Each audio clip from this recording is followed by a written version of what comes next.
We live in such a busy world, and he's not called the Prince of Peace for nothing. And I think when we make our home with the Prince of Peace and we watch all the giddy rushing, it's just such a contrast. It's so much nicer to come from still waters than it is to go, I couldn't possibly fit that in today. So I like that countercultural comment.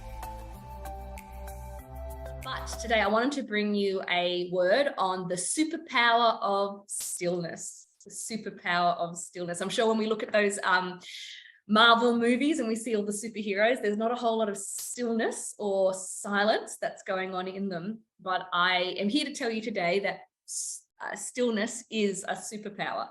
And I would say that it's an extremely countercultural superpower.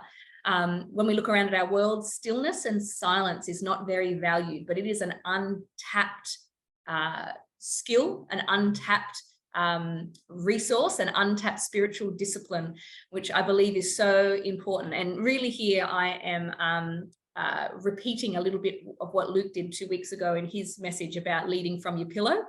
But it's a little bit different because I'm not just talking about rest, I'm particularly talking about stillness. In Mark 6, 30 to 32, it says, this is, right after Jesus has sent out the 12 apostles on their very first ministry solo experience, and they've all come back. And it says in verse 30, the apostles gathered around Jesus and reported to him all they had done and taught. Then, because so many people were coming and going that they did not even have a chance to eat, he, being Jesus, said to them, come with me by yourselves to a quiet place and get some rest. So they went away by themselves in a boat to a solitary place. And if you keep reading that, you find out that that wasn't so successful because the crowds still hounded them. But the principle is that even in the midst of joy and busyness and success, Jesus' priority for those who followed him was come away and get some rest. And I'm sure he did that often with his disciples. And we know from reading the scriptures that Jesus often went away into spaces of stillness and rest. And Jesus ends up leading the greatest movement our world has ever known, still going, more than 2023 years later, still going, more impactful than any leader we see of modern day who might work themselves into the ground. Stillness and silence is a superpower that is untapped. So I have a question for you, and I'd love for you to unmute and let me know. Do you intentionally prioritize any kind of stillness in your week? And if so, how? I would love to know.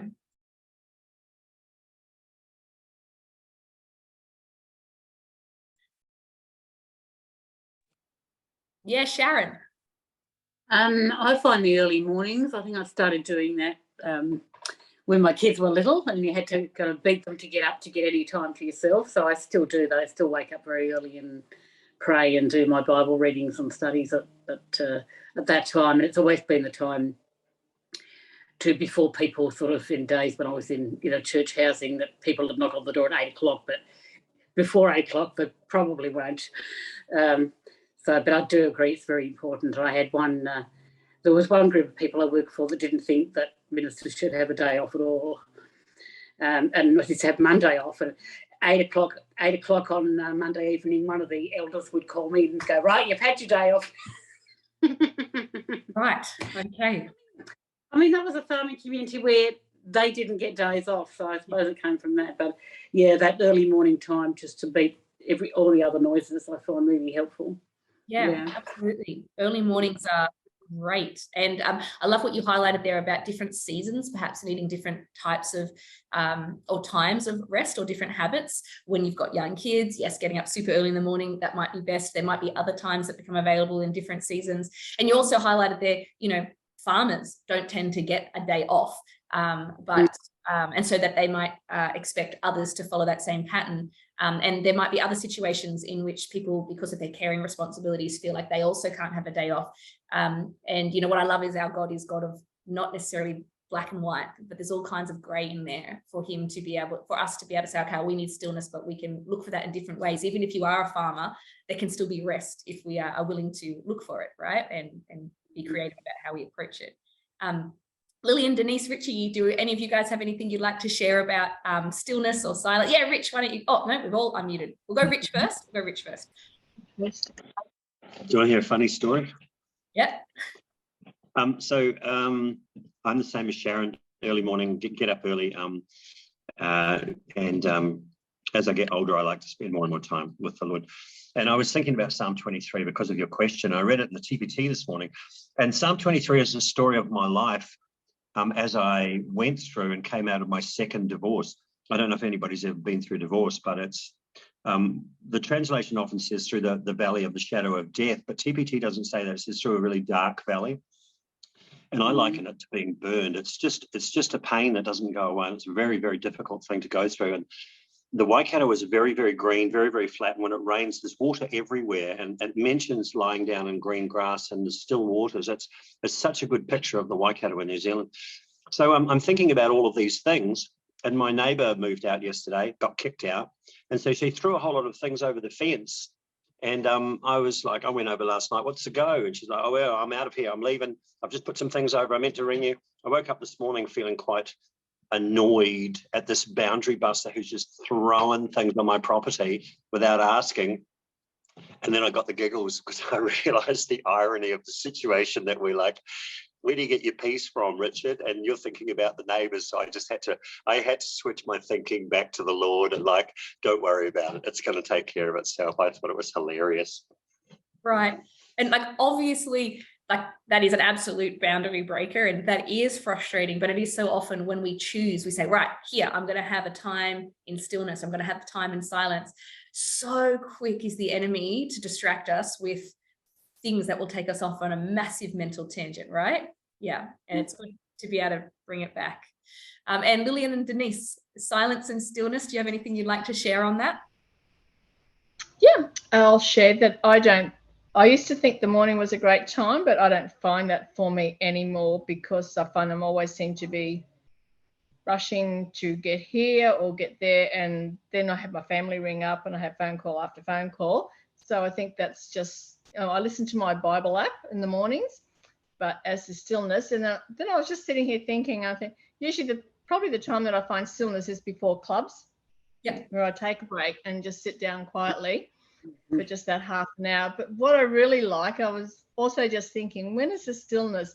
Is when I actually, everything's starting to quieten down after clubs and I turn the music off, turn the TV off, and I just go, oh, just listen to that. I mean, I love the music being on. I sing, as everyone knows, I sing all day, but to everyone's dismay. But when you turn it off and you go, oh, and it's just that quietness and that stillness at that moment, and just sort of hits you as you go, oh, that is just amazing. Like, it's just an awesome feeling, an awesome thing to say. It's just that stillness that sort of just hits you then. Nice. That's me. Yeah, for me, sorry, go on. No, go. I wasn't sure if you were going to share, Lillian. I would love to hear what you have to say.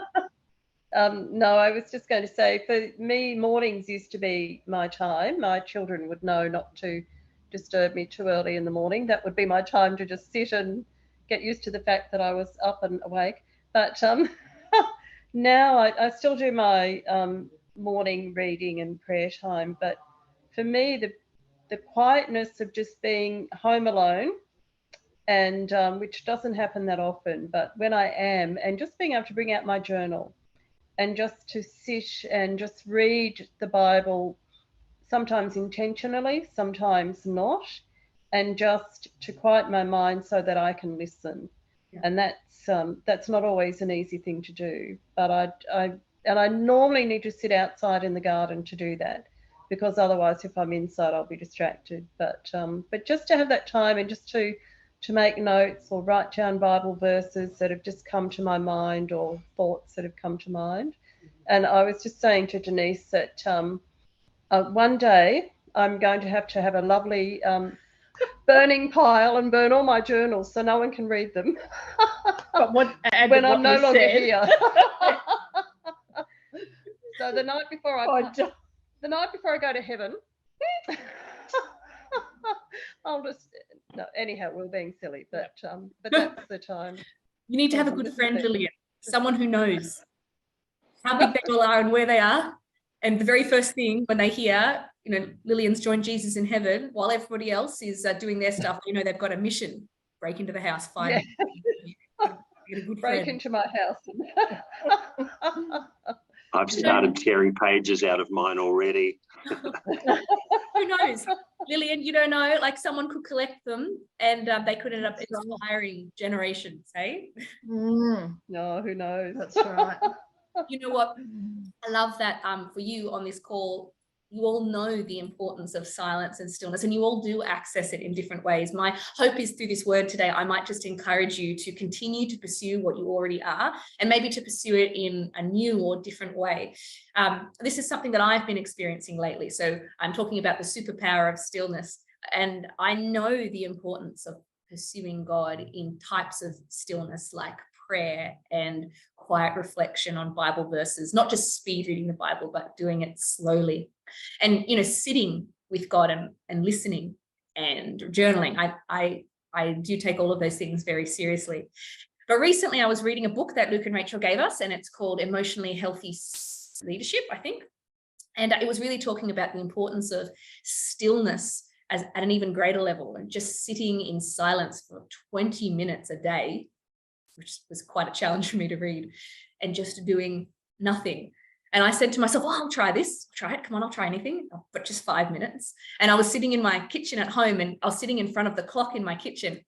And as I'm sitting at like 5 a.m. in the morning, just 5 minutes of stillness, the clock is just ticking so loudly. And because the clock is ticking, I just felt like I was waiting for God to speak to me, waiting for God to inspire me. And there was no peace coming through this time of stillness because I was waiting for something to happen.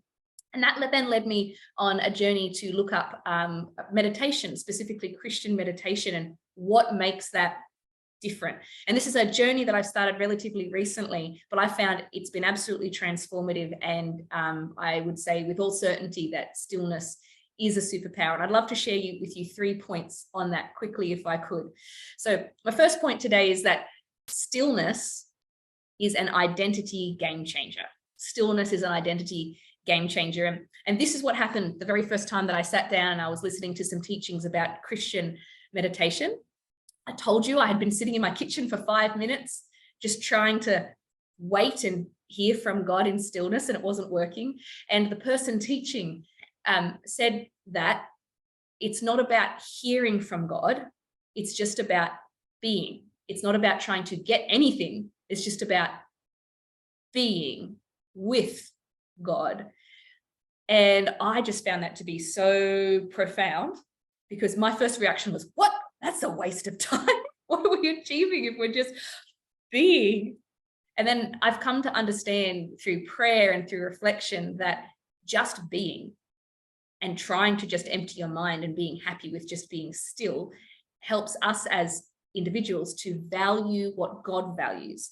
So valuing God and valuing me as an individual apart from any kind of doing, just being. And it helps us to value God as just the great I am that he is, apart from what he may be doing or not doing in our lives, or what we might want to get or not get from him. And so I've just found that recently, stillness as an identity game changer, not Rebecca doing, but Rebecca being with the ultimate being, God. Number 2, stillness as a stress breaker. So I got this as a gift from my husband somewhat recently. It was a hand-me-down. This is a Garmin Vivo Fit 4 watch. Does anyone else have a Fitbit or an Apple Watch or anything that keeps track of your fitness? You might not. A lot of people do nowadays. I resisted. I wasn't going to find any value in this. My husband got another one, and he basically Fitbit pushed it on me because he wanted me to use it. And what I've recently found, more than counting my steps or tracking my heart rate, has been a feature on this which tracks your stress levels. And I've been really surprised at how high and fast my stress levels have risen at different points in the day. And I can track it. It's all tracked on my phone. I can see how high and what different types of stress I've had during the day. And I've discovered something which may not surprise you, but it greatly surprised me, was that when I spend time in stillness, intentional stillness, all of a sudden, even at those points in the day where usually my stress levels are sky high, it's much, much lower. And so what I've been finding is that, spending 10 minutes, so let's be honest, 10 minutes of stillness at the beginning of my day has consequences for me at 4 o'clock in the afternoon, because it's building in that habit of being rather than doing. And so when the doing gets hard, there's like a fallback setting, which is just breathe and just be, and it's all going to be good. And number 3, so I've said stillness is an identity game changer, stillness as a stress breaker. And number 3, stillness as a discernment booster. Stillness as a discernment booster. So I know that very soon in all of our life groups across Beyond Church, we're going to be digging into this book, Revelation for the Rest of Us by Scott McKnight, that Luke is very excited for us all to be looking at. And there's a YouVersion Bible plan that we're going to be doing alongside it, thanks to some very hard work from some people very close to us in the church. And one of the things that this book says over and over is that the book of Revelation is really teaching us as disciples to be discerning dissidents in society, to be those who can discern what is not of the kingdom in the world and to stand against it. And to and another way of saying this would probably be to be in the world but not of the world. And something that we often say as Christians, but if we're honest, we often find ourselves going a lot more with the world than against the world. And I think one of the reasons for this is because we're so busy a lot of the time. We just want to get things done. And it doesn't leave a lot of time for prayerful discernment. And as I've been reading my way through this book, and I've been starting this practice of Christian meditation, which is hard, by the way, but I had a time this morning where I think 3 times in my 10 minutes, I actually had a moment where I wasn't thinking about anything. And as soon as I did, I went, oh, look, I'm not thinking about anything. And then it was ruined. So I'm only very new to it, but it's good. The more time that we spend in stillness, the more time we intentionally slow down, the more time we intentionally go at a different pace to the rest of the world. I really do think it helps us to be those discerning dissidents. It helps us to really stop and be able to reflect on how we are being in the world, but not of the world, and to change the way that we are being Jesus' hands and feet in the world. So there you go, the superpower of stillness. Stillness is an identity game changer. Stillness is a stress breaker. Stillness is a discernment booster. And for people who are already engaging with stillness and silence in your own way, I hope that this today is encouraging you just to try a new practice, try an extended practice, try to seek it that little bit more, because I really do think it's a game changer when it comes to our journeys with our loving Savior. So that's it from me today. Does anyone have anything that they would like to share in the last few minutes of our wonderful all-in lunch together? Yeah, go for it, Richie. I like what you said before about countercultural. Stillness is countercultural. We're living in an age that seems to be getting faster and more wound up. And if you ask somebody currently, hey, how about we meet on Wednesday night? Oh, couldn't possibly. We got this and got this and got that. We live in such a busy world. And he's not called the Prince of Peace for nothing. And I think when we make our home with the Prince of Peace and we watch all the giddy rushing, it's just such a contrast. It's so much nicer to come from still waters than it is to go, oh, I couldn't possibly fit that in today. So I like that countercultural comment. Yeah, that's good, Rich. Good reflections. Does anybody else want to say anything?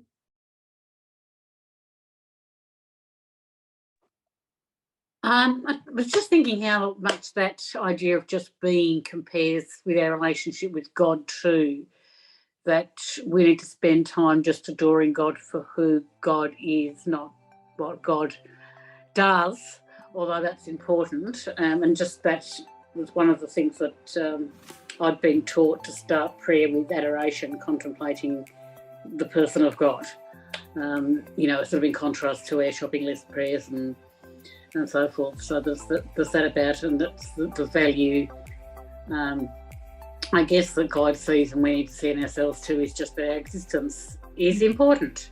Yeah. God doesn't just judge.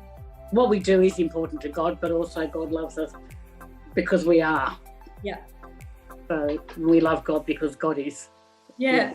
That's a beautiful thought. And it also highlights that there are so many different kinds of prayer. And I'm sure it'd be wonderful to compile a list of all the different types of prayer that exist and then to work our way through experimenting with different kinds. And yeah, I suppose the one I've just really focused on today is just the one of utter stillness, which is utterly hard for me, being very honest there, but I'm going to keep trying. Ask me in a month how I'm going. I'm going to keep nutting away at it.